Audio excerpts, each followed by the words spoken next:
All right, thank you so much for staying with Daybreak. Let's get into the conversation. We're calling it the race to 2022. There's a lot that has been going on. The political, musical chairs moving around. Raila saying it's not a project of Uhuru. Deputy President William Ruto saying that all these people are trying to do is to beat me at the race, that they have no political agenda. There's a bottom-up economy. So many things are going on. But let's start with you, Cherodich. When you look at these headlines and the whole political situation right now, and you speak for Wanjiku, what should their focus be right now? What should they be looking at? And I know Governor Mutua extended an invitation to Dr. Aluale to join Maendeleo Chap. That's what we're essentially seeing. Movement of chairs here and there. One Kenya Alliance, Jubilee, Tanga, UDA. What should the common voter be thinking about right now?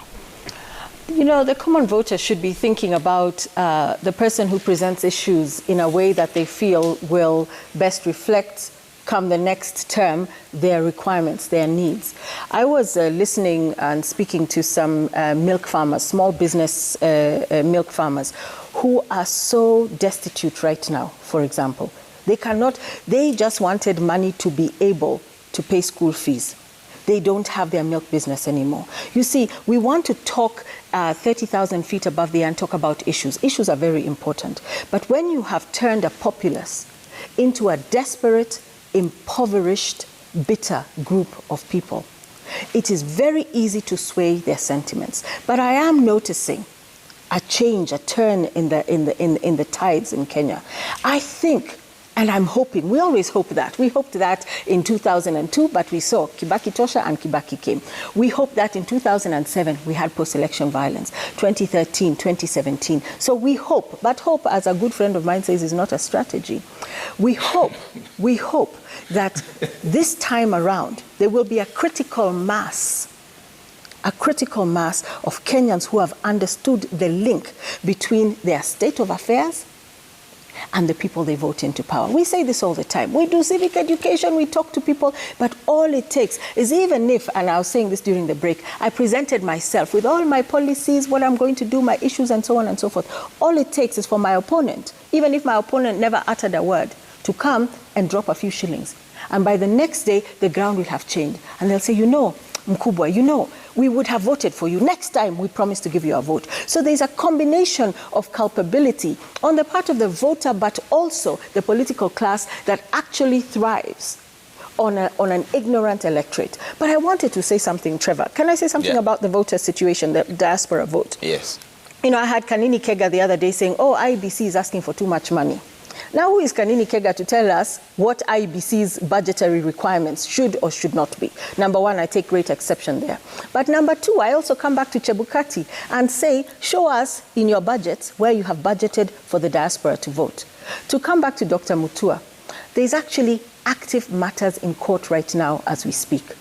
Matters that are so grave, so severe around the diaspora vote, that it is entirely possible that there could be a push to nullify next year's presidential election results if the diaspora does not vote. The Supreme Court pronounced itself on this matter in 2015, whereupon IBC was supposed to begin the process of registering the diaspora abroad, like I said, from Seattle to Sydney, to ensure wherever you are, you're able to vote. We have seen some signs, you know, Uganda, Kenya, Tanzania, South Africa. But we're talking about 4 million people who are working, laborers. Even though Magoha sometimes says these are menial workers, they still sent us 4 trillion shillings over the last 17 years. And they understand what it is like to be tax-paying citizens and residents of the countries where they live. Now, this matter was supposed to the IBC was supposed to present or provide returns to the speakers of both houses every year to show we have reached here, we have reached here. I myself wrote to the speakers of both houses via my legal representation earlier on this year to say, can you tell us whether you have received any returns from IBC? So even as I'm defending IBC's right to have the resources it requires to conduct the elections, I'm also calling out the IBC for its failure. And that means you're going against Supreme Court directives for the diaspora to vote. This matter is currently in court. And we're saying, so long as you have not, and Maina Kiai was quite clear, count the votes, announce them there.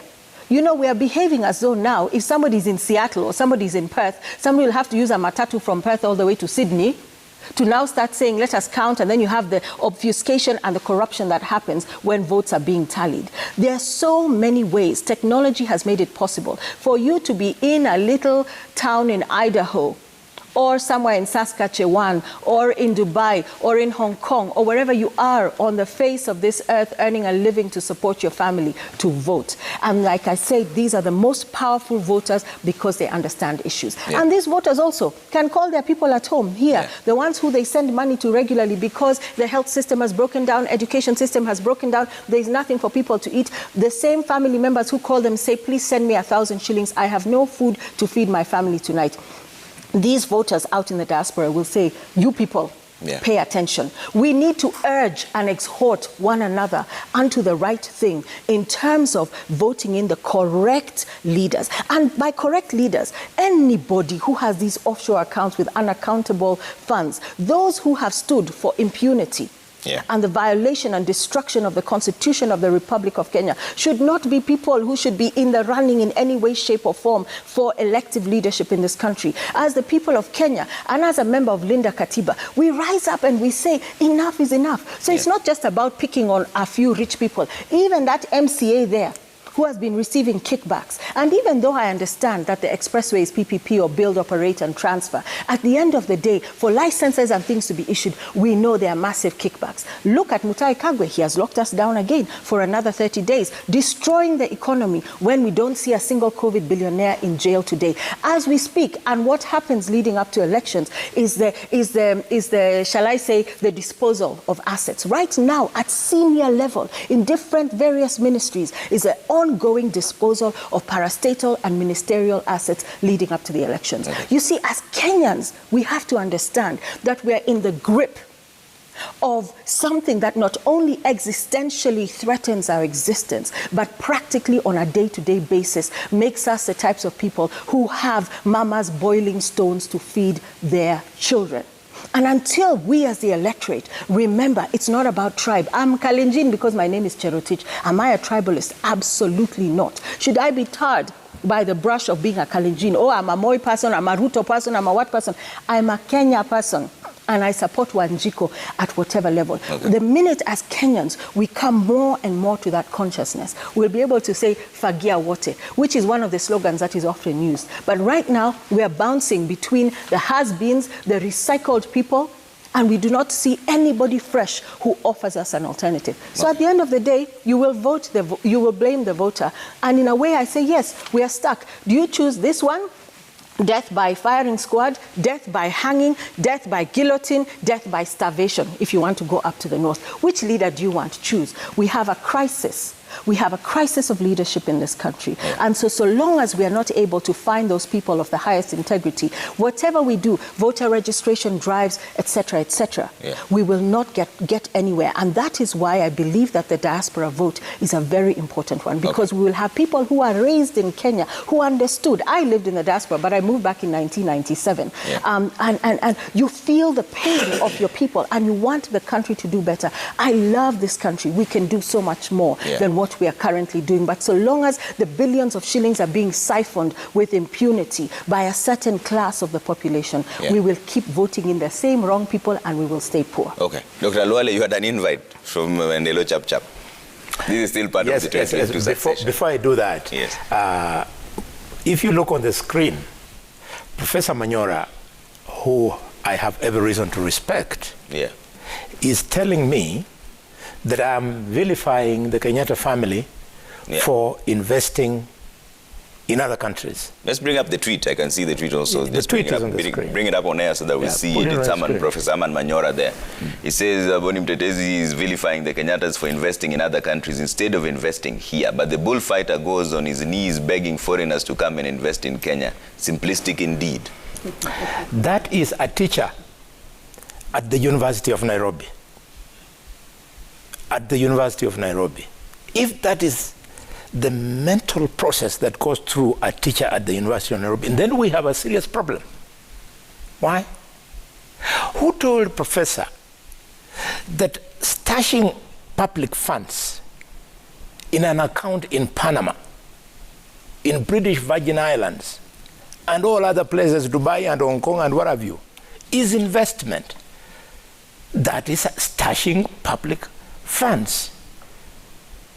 If it is investment, then the investment he wants to talk about on line 2 that the bullfighter is talking about, it is the one that will attract taxation, and the proceeds of that taxation is the one that then moves into development. Professor, it is still not too late. You still can come on this station with me or with Cherotich, but avoid a professor named Dr. Mutua and Wamatangi. They seem to see nothing wrong with public funds being stashed in a private account. And then you debate intellectually. Not intellectually, but you debate intelligently on this matter. I will give you a chance to clarify. My brother... Wametangi and Dr. Mutua are protesting. They're saying they... What is it we will fight? Because you're saying things there, and then when you say things there, you look this way, and then you just... But anyway, okay, fine. Please go on. My brother, Dr. Mutua, I thank you for the invite. Karibu sana. Thank you so much. But we have deliberately created the United Democratic Alliance. I am there, and respectively, I have no intention of leaving. You are not a bad man. But you see why you are excited with those kind of statements? It is because you are a newcomer in politics. You are only 10 years old in politics. We are years and years old in politics. I started at the age of 22 at the University of Nairobi, upon which I was expelled from the university. But thanks to happenstance, after 1.5 years, we were pardoned and we came back. This is a struggle that we believe in. And I really want to thank whoever made the arrangement here, that Linda Katiba, patriot, is seated next to me. Doctor, are you not the same one who was pushing for BBI with the whole of your heart? And the best lawyers of the land found in the High Court and found in the Court of Appeal persuaded you and persuaded the country and persuaded the judges who found that what you are doing was illegal, unconstitutional, and that the proponents were actually driving this country on a trajectory that would create civil unrest. So that we don't look like we want people to feel pain, I am persuaded that if God gives us an opportunity to drive the agenda of this country next year, the people who have got money in offshore accounts are Kenyans. We must deliberately create a law that gives them assurances so that they can declare that money, and so that after declaring that money, they be allowed to bring it back into the country, and we create a deliberate investment scheme so that instead of looking for money in the name of PPI to build the expressway, to build more houses, to take more electricity and build better hospitals, this private partnership should be done by these people after their assets they have declared and they have put into the investment scheme, they make their money. It would be foolhardy to try and say, let us pursue them so that we jail them. There's nothing you will benefit from jailing, for example, the Kenyatta family. Emotionally, it will not be right for the country, but we can give them an opportunity to say we are sorry by creating this window of escape where they will still have their money, but still be paying taxes. Finally, there is something which again takes me back to what I said about Professor Manyora. Tax havens, where this money is stashed. The guiding principles are only two things. The first one is that when you take your money there, you are assured of secrecy. Nobody will know that the money is there.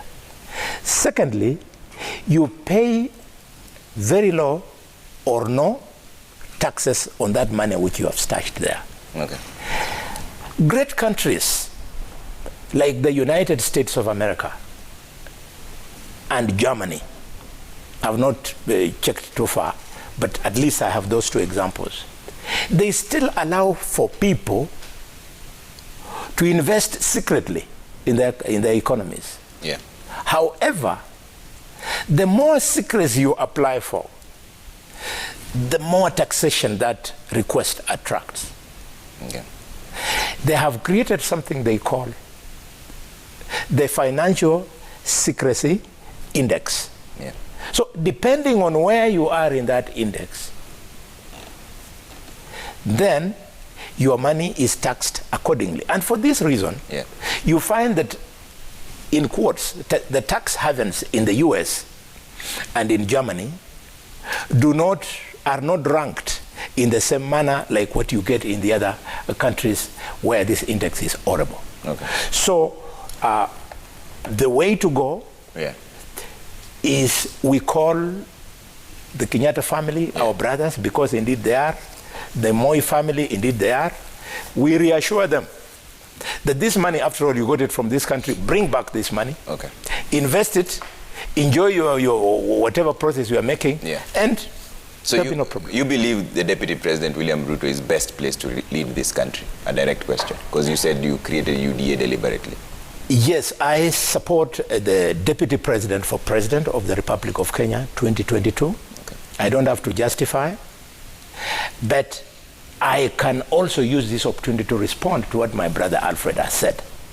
Alfred has said cleverly that if you are in an office, the Ruto system, and you are not uplifting the people's lives, how sure are we that you can do it if you become the president? He was actually referring to the Deputy President. Dr. Mutua, the office of the governor of Machakos has a development budget, which you control. The office of the Deputy President of the Republic of Kenya has no development budget. How on earth do you expect him to then cause that development without a development budget? The intention of the Constitution was to make the Deputy President a pair working with the President so that they jointly can then cause development. But when in his wisdom, the President chose to assign his preferred minister the functions of the Deputy President, what did you want the Deputy President to do? Okay. It is Mother Karua, yeah, a lady we respect very much in this country, who famously said that if you are giving me work to go and work on the farm and you don't give me a djembe, why do you still call me your worker? Okay. Dr. Mutua? Thank you. A lot of things have been touched. I'll be swift. And with all due respect to my good friend we've worked for a long time, we've also been in politics for a very long time. You know, when I was government spokesman, we did a lot of politics. We organized how this country was run politically. We've worked here. We've had over 20 years of politics. We're in the civil society looking for new votes. But also being in politics for a very long time does not mean that you're good at it also and that what you're doing is right. You can be a doctor, a quack doctor, who has 40 years experience and you've been killing people by treating them badly. Does not mean that a new graduate from university with 5 years experience is worse off because you have 20 or 30 years of bad medical, practice. So it's not about how many years you've been there. It's about what you are able to do. And karibu to the show, Senator Alwale. In this show, we try to be balanced, and we don't take necessary positions.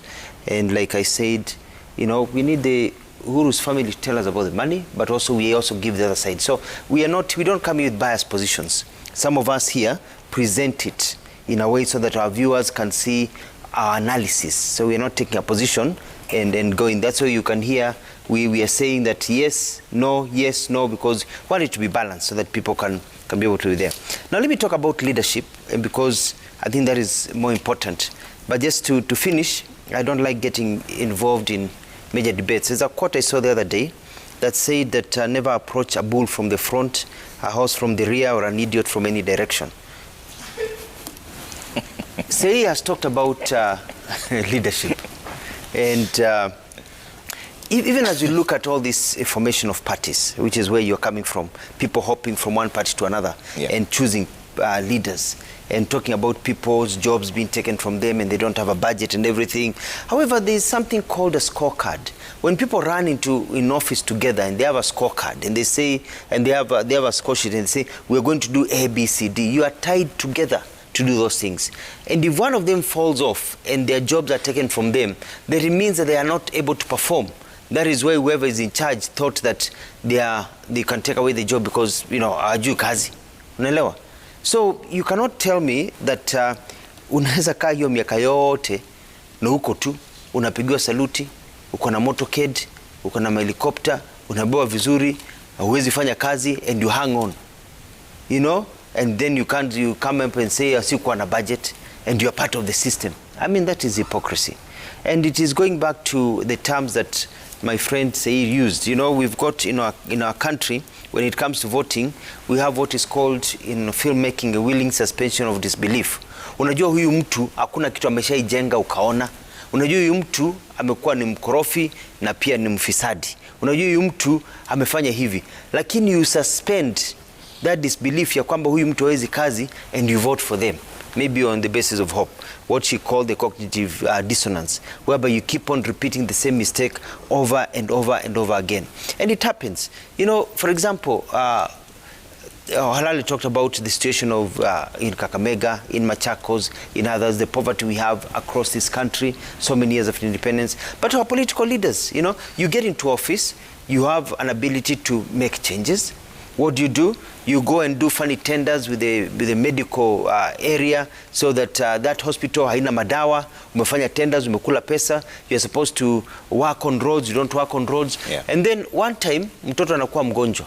Mtu anaamka usiku, unakuwa mgonjwa, hakuna ambulance. Machakos kuna ambulance, kwingine hakuna ambulance. Unaita mtu wa bodaboda akubebea mtoto amekuwa mgonjwa usiku, mnaenda barabara mbaya, mnakwama, mnafika hospitali, daktari anakuambia sorry, hakuna madawa nini, mtoto anakufa. Yeah. Unakuwa na matanga. Wakati wa matanga, yule mheshimiwa ambaye alikula zile pesa za hospitali, yule mheshimiwa ambaye kuleta ambulance, anakuja kwako, anakupatia shilingi 20,000 ama shilingi 1,100. Unasema wewe ndio Mungu amekutuma, wewe ndio kiongozi wa haki. Huyu ameua mtoto wako, alafu anakuletea handout, alafu unasema wewe ndio nitakupigia kura. So we need a lot of civic education for our people. Yeah. We need to enlighten our people to understand who is a leader, what type of leader, and we have to change. We have to have a mind shift with our people, and that's why the diaspora vote comes in, because it will dilute the problems that we have where people just vote on tribal lines. Let me give you an example of my feeling of what a leader is. A leader needs to be the next leader of this country. Needs to be a fresh leader, and we've declared ourselves as the fresh leaders here. We need to have a person with the ability and an energy to work. Mtu ambaye atakuwa anaenda kazini, anafanya kazi. You talk about Germany, Marco and others, you go to work and you have the ability and the physical ability to work. Yeah. You need somebody who means well. Mtu ambaye roho yake ni safi. We don't want a leader in this country akiingia Kenya itachomeka, itakuwa this or versus that. Want somebody akienda safe pair of hands, unaingia mambo iko shwari. We need a leader who is also free from graft. Yeah. Mtu ambaye you cannot say ameiba hii alitoa wapi. Somebody who you are not even questioning what they have, because everything is accounted for, because mwizi ni mwizi. You also need a leader who has an ability to lead changes. Mtu ambaye ogopi kwenda huko kusema status quo has to change for the benefit of our people. You also need a person with ideas. But ideas are not, say you talked about policies. You talk about somebody being able to talk very well. You can people who talk very well. They have good ideas, but they cannot do the work. Yeah. Mtu anaongea vizuri, yuko na policies, but they don't know how to get their hands dirty. That's why you need a track record. Mtu ambaye amejenga barabara, mtu amejenga hospitali, mtu ambaye amefanya kazi. Because you can have very good ideas. People can give you ideas where you can go there and read a speech, copy paste, but you do not have the ability to actually lead and actually undertake work. You can be a football analyst. Najua unapenda kucheza mpira sana, kuangalia mpira.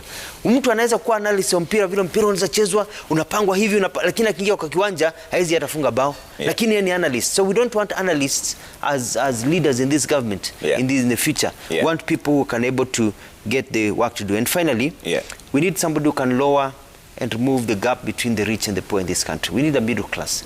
We need to empower somebody who understands the economics of consumer spending, somebody who knows about pouring money into the economy so that money circulates, so that our people do not have to stand in the streets earning 50 shillings and prostituting themselves when it comes to elections by being given 100 shillings and you vote for somebody because you're hungry.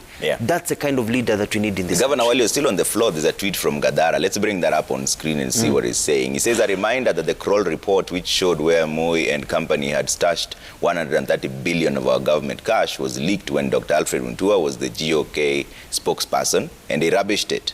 The Kibaki regime sat on it for 3 years before declaring it not credible.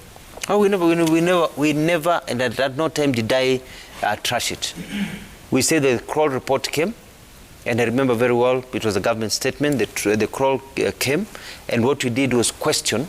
I remember the time we had actually a mini cabinet meeting, and we questioned some of the findings that they had in relation to some of the issues that were there. But we welcomed it. And I remember working very well close with Bwana Githongo, and Githongo was supportive of some of these moves, and he actually brought it in and everything. But the problem is not even the Kroll report. The problem is we have the Ndungu report of land grabbing. We have the Kroll report. We have all these reports that are lying in shelves, either of issues that have happened in this country or ideas that need to be implemented in this country. For example, you look at even universal healthcare.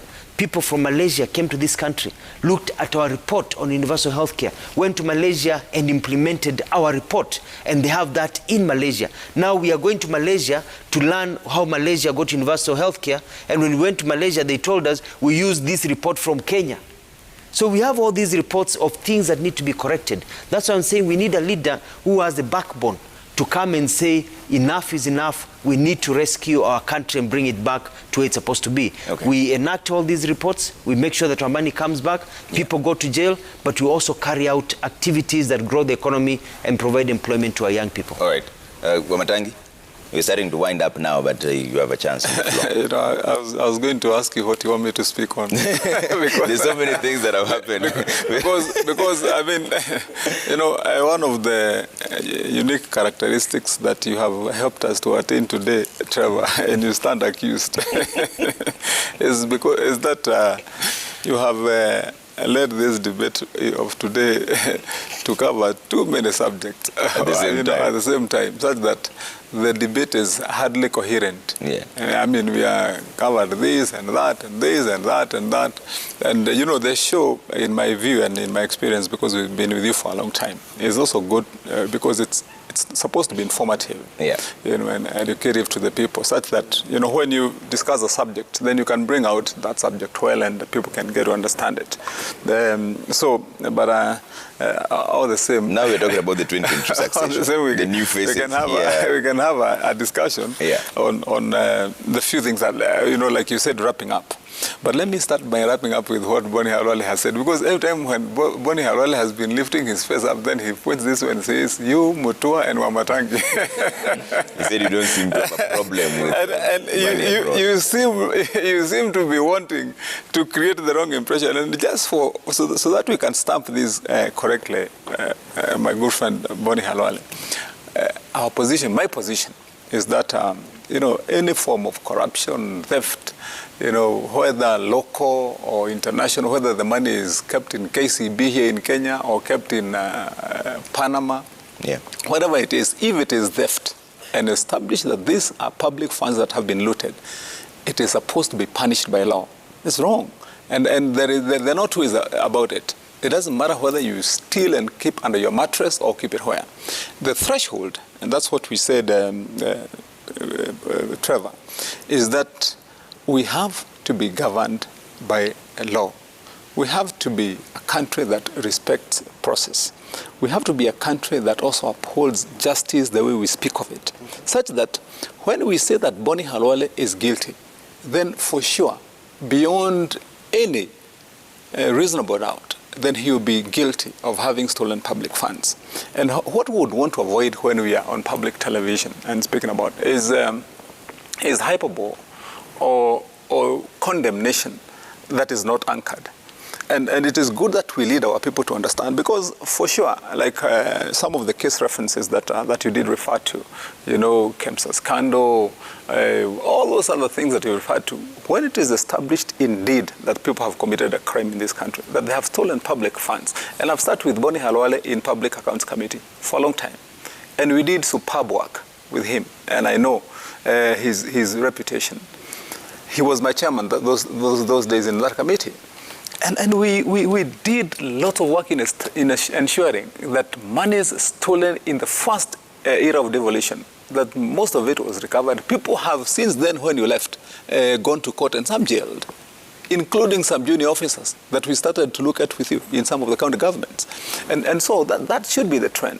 Now, but because the debate is supposed to be wide and is supposed to even draw comparisons, that is why in the discussion and explanation, that is why I said, and I'm sure that's where Dr. Alfred Mutua picked it, that we have to differentiate, and our people need to understand that there is also another way or another arm of it called investment and foreign investments. And that is why, because I heard you, I think it was you, who was referring to Bill Gates and so on. That is why Bill Gates himself chose to come and launch Windows 10 in Kenya, in Nanyuki.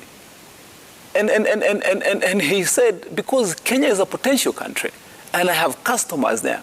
That is why Coca-Cola is in Kenya. That is why Cadbury is in Kenya. You know, that is why Airtel of India is in Kenya. You know, because foreign investment matters. Yeah. That is why, Trevor, all these facts you see coming up in Hurlingham and town, those high-rise buildings, when they are built by the Chinese, they bring their money and put it here. We are better off. They are not going to pluck those buildings and run with them tomorrow. You get what I mean? And so we need to differentiate the two, and that is the angle with which we were approaching that, so that our people can understand that we do not look at it and just condemn foreign investment or investors. Indeed, even us as Kenyans need to venture. By the way, and that's what I would want to close with on that particular matter. Yeah. If you look at global trade policy and strategies of main companies, if you look at that iPhone you're holding, Trevor, I saw like you have one, and Boni Halwale because he's the one who, if you look at that iPhone, when you buy it behind it, it is written, designed in California and made in China. That's what happens in global trading. So that's how we ought to think in this big market of the world. Now, coming then to lastly that question that, and I believe that's a subject that we should have dealt with deeply. It's just a matter of time. That last question on, you know, why is it do we seem to repeat our sins during and after elections over and over again? Such that these things that we are saying here about all the ills and the troubles our people have, our electorate, all these things that we know about Wanjiku and Kamau and Otieno, we will be repeating this in 2027. And I can assure you in 2032, the people who will sit in this panel will be saying the same things that we are saying today. I mean, that was the discussion you brought. And I believe that's what we should have spoken about. What ails us? Why is it that we can't seem to make progress? Yeah. And you know, in my view, Trevor, the biggest sin and crime is committed by one, and was committed a long time ago, by our political leadership and those that have laid the infrastructure with which we have run up to today. Because Trevor, ask yourself, for example, from the time of KANU, then we transitioned in 1992, all the way from the days of writing our new constitution in 2010, and our political parties act, what has happened to those that have been given that mandate? in our political parties, so that you find that what Wamatangi said when he got elected a senator. Yeah. When I exit in 2022, there'll be no one to check what did I attain, what did I do, what did I fulfill, what did I not. Against the promises you made and what you did. Yeah. So you find somebody else who will come and says the same thing that I said, and definitely leave the same office the way it was. Okay. We have systematically weakened institutions. Yeah. We have ensured that our people, the population, are left at the mercy of politicians. And so when you expect that you're going to have something different, it's not going to happen. Okay. I'm glad you said that this will repeat itself in 2027. I was hoping we would repeat it on Thursday, but you've given it leeway back at 2032. I was hoping we have this conversation on Thursday. No, I would be happy to have it, How Trevor. do we change the status quo? Because at the end of the day, and I think Dr. Alfred Mutua has been saying it a long time, and it is reality, that it is no surprise that you find that Boni Halwale may be the governor of Kakamega, inshallah, in the year 2022. He will want to run for the same office in 2027. He may want to run for the same office in the year 2037, and so on and so on. And that is why you find that it is tasteful for people to want to inherit and live in those offices. Okay. Because what you do is you gain. Yeah. You have nothing to lose. You have nothing to lose. And you don't have to deliver. Okay. And unless we change that script, unless we have a marking scheme for people who sit in offices, unless we have a scorecard, unless also we have a questionnaire when somebody is coming into that office, laid down by those that give the people that platform in our political parties, then this is just going to be the same story. Okay, so we are agreeing that that's the conversation we have next Thursday, because we've really run out of time here, right? So it's already 6 minutes past 8. Let's read some of your feedback before we wind up the show. We'll have this conversation again on Thursday because the election period is here. We'll find out what's really going on. Jacob Abere, hold on one second. Jacob Abere comes in, says 2022 succession conversation is sweet. Whoever is going to bag it needs to mobilize resources and has no baggages. Kenyans need visionary leaders, not visionary looters. Okay. Okelo Mwalimu says some of the politicians who are currently putting a lot of pressure on the president are supporting possible candidates of graft. Why can't they put the same pressure on the masters to explain the source of their vast wealth? Okay.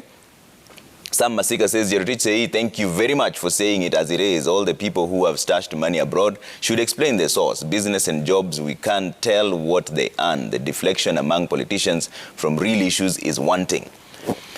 Bakadisia says, the truth is you can do nothing about where people put their money or houses. Even in Kenya, we do not know what people own, let alone how they got the wealth. Let us stick to jailing those who have committed crimes, money laundering, corruption, theft, and swindlers.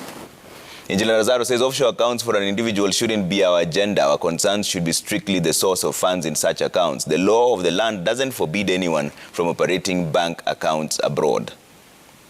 Okay? I'll give you a minute each for closing remarks. Jerotich, starting with you. This time I'm going to time you. 1 minute. How many seconds do I have? 10. 10 seconds. 10 already gone. 1 minute. Okay. Go ahead. You know, I just thinking about this electioneering period that is upon us now. I think Kenyans need to be inspired to believe and imagine that this time it can be possible. You know, when you're battered into submission, into thinking that you're too poor, too desperate, too distracted, too strangled to think of an alternative, then you keep doing the same thing over and over again and hoping that things become different. I was very inspired by the whole Linda Katiba campaign and the fact that when ordinary people took the state to court, justice was our shield and defender. And I think that was a point when Kenyans turned a corner and began to realize that it is possible to rise up, that we are the owners of the Constitution. We are the sovereign people of the Republic of Kenya. And the more we infuse people with that hope, with that inspiration to say, vote wisely next year. Understand the people around you. Listen to those issues. Get the diaspora to vote. Let every young person who turned or who became of majority between the last election and this election be registered. Let us all vote and let us surprise ourselves. We can surprise ourselves as Kenyans by doing things differently this time. All right. Dr. Alwale, 1 minute. From where I started. the Pandora Papers. Now that we've been told about one such account by the president and his family, when he comes to speak about it, he should also speak about the other accounts that he has. And finally, he should read from the same page like his fellow rich people. Yeah. Richard Branson. Richard Branson, when he invests in Africa, we know where he's investing and what exactly he's doing. So if the president is investing in those foreign countries, yeah, he should tell us what it is that he's investing in, yeah, and also where he's getting the billions of dollars from, yeah, that enable him to invest in those very expensive markets. Okay. But that is the same, you said that same thing about the deputy president, as much as now you're supporting him. In fact, there's a sound clip right now. We will just play that on air so that we jog your memory a bit. You don't have to, I see it every day. Let it come up. Maybe people don't know. They send me every day. Then we see. Play that, Ibra. Ningependa kumkumbusha kwamba if Edward Ouko is given a chance, atauliza deputy president kwamba pesa yenye wewe unalipwa mshahara haina uwezo ya kuwezesha wewe deputy president kujenga nyumba ya kifahari ya 1.2 billion. Huwezi. Mheshimiwa Ruto, Mheshimiwa deputy president, mshahara wenye wewe unalipwa haiwezi kupatia nguvu ya kununua Dolphin Beach Hotel Mombasa yenye umenunua. Haiwezi we deputy president. Hiyo pesa, and I'm talking to your own people. These are your own brothers and sisters. Hiyo pesa haiwezi kutosha mshahara yako ukanunua helicopters 4. Vijana wewe, awache uongo yake bwana. Awache matusi yake. Atuambie helikopta ya kwanza 250 million alitoa wapi? Helikopta ya pili 300 million Ruto ulitoa wapi? Helikopta ya tatu 350 million Deputy President ulitoa wapi? What changed your mind, Dr.? Nothing changed my mind. You still have those Absolutely. questions? After I started working with the Deputy President, we settled this matter, both in this room. He explained it to you? Yes, we discussed in this room and also in K24. But very briefly, I am happy that the questions I raised at that time, and for which I have received credible answers from the Deputy President, that even Matiang'i himself went to Parliament with a similar audit. If there was any criminality by now, given that I raised it at that time and Matiang'i himself has come with it, we would have seen proceedings in court against him. Secondly, because of that high standard that I raised in that rally in Bomet and subsequently got the pressed answers from the Deputy President, we would like these high standards to be applied to all senior public servants. So when you see people shielding the Kenyatta family, the Moi family, we should put pressure on them so that they respond in the same manner that the Deputy President responded to me. Okay. We deserve it. He responded to you but not to the Kenyans. Yeah, this was not made public. Well, we still don't know how those things were. Yes, we discussed it in this room. It is several years old. But the point I'm making is that people should not start feeling butterflies in their stomachs when we apply the same high standard to the Kenyatta and Moi and other families in this country. Right. Look, how can the president, while the country is waiting for him to come and make that famous statement he has promised, how can he send the former prime minister to FM stations to start defending him the way they are doing now, we know the former we know the former prime minister is desperate to be endorsed by the president. To me, he has already been endorsed. He should not assume that he is the president's spokesperson. We have to get closing remarks from the others. Every single public official, whether it's a deputy president, whether it's a president of the republic, whoever it is who purports to want to lead us as the people of Kenya, should be able to state the origin of their funds, the source of their income, their businesses, and we as Kenyans will judge. To be honest, I never heard the feedback. Like you, I never heard what the deputy president discussed with Dr. Khalwale, and I'd be very curious to know, because I want to know the source of his wealth. I want to know the source of the Kenyatta's wealth. We have to be forensic and disciplined and concerted in our approach to every single public official who has been squirreling money for no reason, one way or another. We have to call them out. They tell us, then we decide whether we want them to lead us. All right, I'm really pressed for time. Governor, 1 minute. Just quickly, just talk about, it's important for us to get the diaspora to vote. We need to dilute this tribal way of voting that we have in this country. We have to enlighten our population. The majority of the voters will be voting in 2022 are young people. These young people are not as tribal as the others, but also we have to look at the vote in the rural area. I like the things that Say is talking about, you know, and you talk about all these things we talk about, but you're talking about them in Nairobi. But how about in the villages? What is the mentality and the sentiments of our people in the villages? Are they still attuned the way they're supposed to be? Because Kenya is a great country. Talk about corruption and the benefits and everything. It's important for us to come out. And Boni Halwale, it's also good. I mean, I've seen the clip and I kind of feel sorry for you, because you are a man who, I remember in the parliament, you stood up and said so and so has to go, and you spoke as a voice of the people, and you spoke strongly about issues that you've pointed out, you've seen on TV, about who has this alitoa hapa hizo pesa, and then you say that you had a private meeting. You know, we know in Kenya what private meetings mean. You know, we know money talks, ... works. So, you know, how are you diluted from that hefty position you took, that you've come down and say that you are talked to? How are you talked to? How come it was not made public? Why don't you come here and tell us, he told me this? Or go to a baraza and say, niliuliza hii, alijibu hivi. Have you been compromised? You see, I'm just saying, those are the questions that people have on their mind, because you've been known to be a very astute person of principle. For you to change your principle and to be seen to be changing positions, how are you compromised to change that position?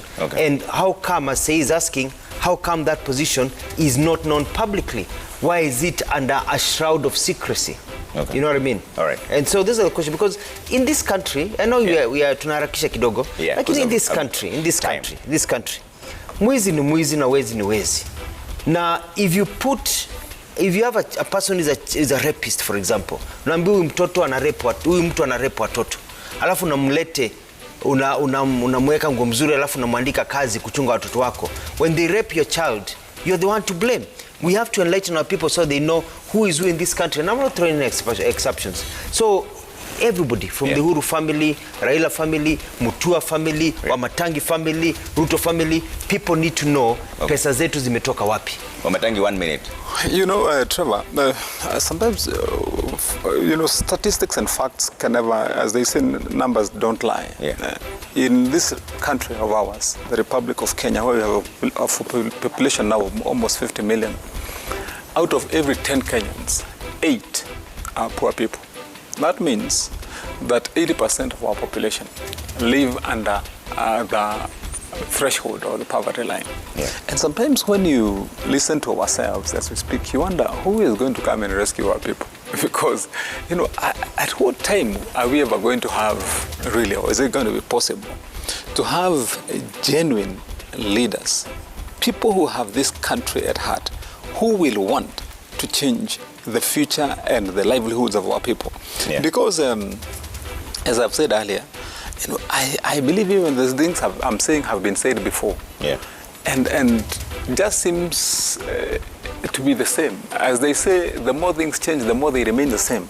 And it bothers me when I see how Kenyans toil, how they are impoverished, Yeah. how they live in abject poverty.